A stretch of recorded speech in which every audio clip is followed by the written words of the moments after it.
Actually, ang namit ko lang man personally, si akong Congressman Jean Paras. Kasi we became friends for, like, we started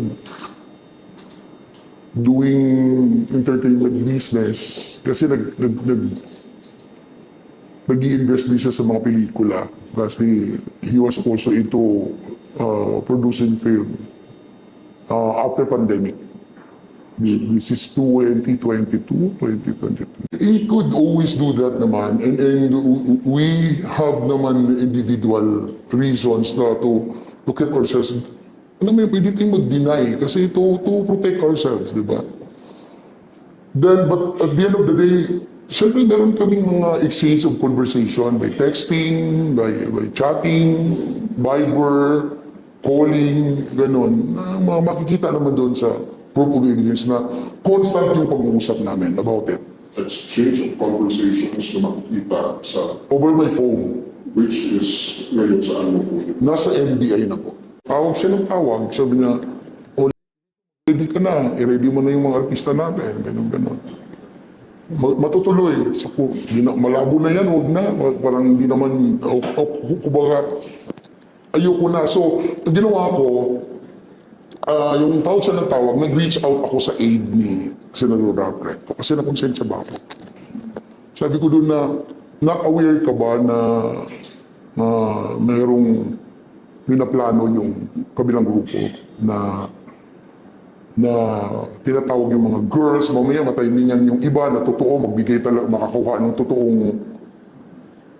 totoong babae o na galing doon. Ganun yung plano, di ba? Na sasabihin kung how si Senator Ralph Recto magdudroga, paano i-exploit yung mga girls, ganun. May ganung script eh. Ang magdodroga, sino? Yung mga babae. Pagdudrogahin yung mga babae. Nakutos. Na makipag-jam kay Senator Ralph. Ano. So basically yun yung script. Plus, yung ganun. Sabi ko, sige, tingnan natin. Doon na rin yun. On July 15, doon na rin yun, inside the room. Na natural lang yung galaw. Kung pag dumating kayo doon, ano bang ginagawa nyo doon? Ito yung ginagawa ninyo. O kaya papasok yun. Basta meron na yung mga ganun. Ikikwento lang naman doon sa statement ng mga girls na galing kami doon sa ganitong kondo, kung saan nakatira si Senador Ralph. Ito po yung ginagawa namin upon arrival inside the room. Ito yung mga ganun. Ito yung paano kami dinudroga, paano kami ganun. Nasa script eh. Wala lang akong kopya eh. So, ako kasi nagbuka akong pera kaya siguro nangyari ko.